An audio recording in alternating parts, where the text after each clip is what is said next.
The election results in Kentucky and Virginia and even Mississippi could have implications for the 2020 election. So let's dive into that. Our panel of political observers and friends, Republican consultant Alfredo Rodriguez, Democratic consultant Perry Woods, and political science professor Dr. Michael Bitzer of Catawba College. Good to see you, gentlemen. Welcome back. Before we let our partisans take the gloves off, Dr. Bitzer, let's start with you. What is your takeaway from last night?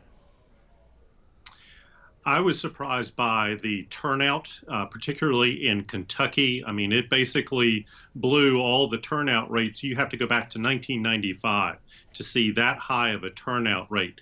And I think what the indications are, we're going to have to be careful trying to read too much into Kentucky because it is such a strong Republican state, and all the Republicans except the governor won their races pretty handedly. But I think some of the tea leaves to look at is, again, the urban, suburban, and rural divide.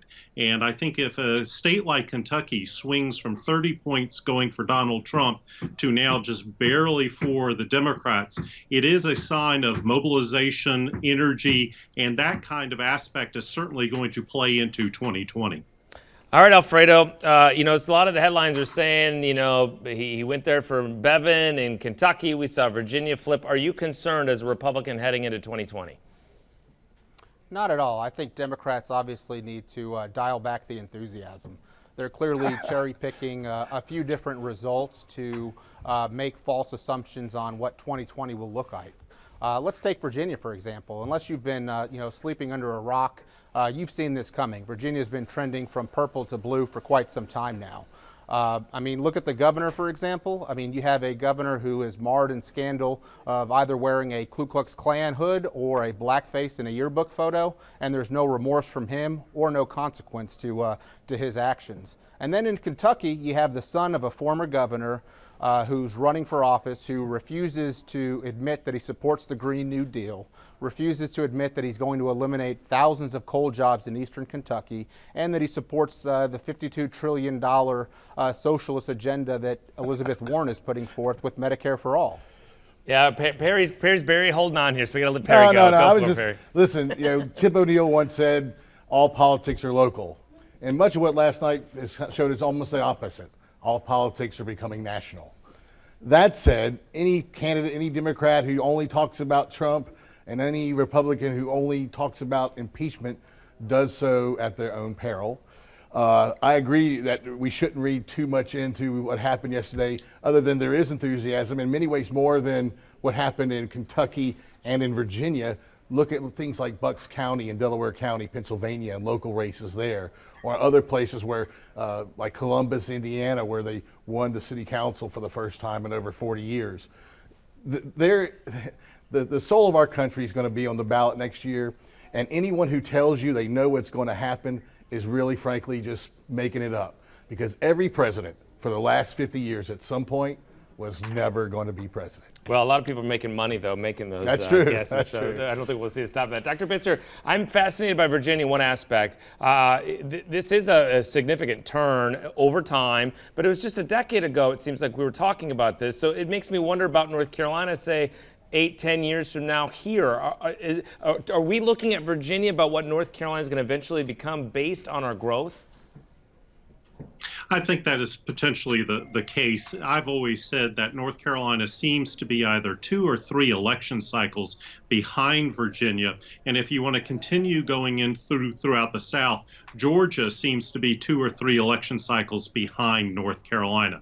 Now, North Carolina is still a center-lean right state, but we've got some dynamics going on, particularly generational cohorts, that's really going to shift the dynamics of this state. And if indeed millennials, those under the age of 40, decide to show their strength at the voting booth, that could be the real sign that North Carolina does truly become competitive, much like Virginia was several election cycles ago. So, Alfredo, from your perspective, how do you prevent that from happening? Well, I would disagree with that assumption. I think North Carolina is much more like Florida, and I think it's going to continue to trend in that direction. North Carolina, as Dr. Bitzer said, is a center right-leaning state. And, you know, Florida is a center-right leaning state. We both have thriving economies, both have lots of people moving into our state because of the business climate, because of the education system, and because of what it has to offer for families. Perry? Well, like Florida, the Republicans in our legislature have been doing everything they can to suppress votes, steal the representation from millions of North Carolinians by having a vote when they knew they probably shouldn't be having one. And so, you know, you can look at the things are shifting in our, particularly in our suburban areas. We have only one legislator who's a Republican from Wake County now. And I think we're going to see that trend continue, particularly because the Republicans seem heck bent to go on a suicide pact with their commander-in-chief. Well, Dr. Bitzer, to that point, we see in this state in particular, Tom Tillis, you know, he's really latched onto the president, and he's sort of a moderate. Do we learn anything from that last night, or is that part of it just something we probably should wait and see? I think it's certainly a wait and see, but certainly Republicans have decided they are of the president's party, and the president's party is now theirs. And so I think the connection, you know, certainly is to be taken for granted, because Republican base voters support the president 85–90% of the time. But the question is, I think, you know, perhaps Kentucky gave us a little bit of a clue, is even if you are unpopular, trying to wrap yourself around the president is not necessarily going to drag you across the finish line. So there's a lot of dynamics, I think, that's specific to Kentucky. But the question for a lot of Republicans, I think, moving forward is, how deeply close do I get to a president who may, you know, potentially face impeachment moving into the next couple of months, and the dynamic of how a year from now will present themselves, what his approval rating is, what the economy is like, a whole host of factors that I think we can all agree we have no idea what they're going to be like.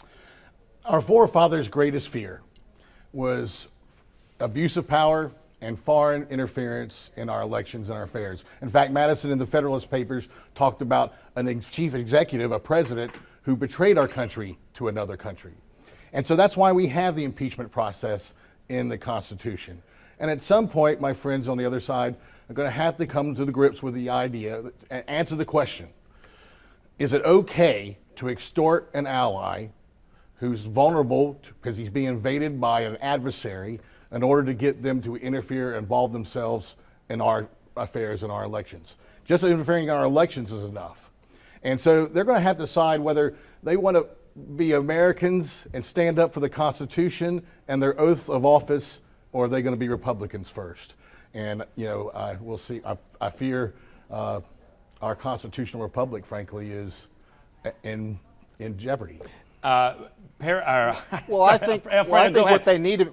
Go ahead. Sure. The question I think that needs to be answered, and it's going to be on the people's minds as they go into the voting booth in 2020, is it okay for 3 years after the fact, 3.5 years after the fact, and even 4 years after the fact, to continue to try to reverse an election that the president won?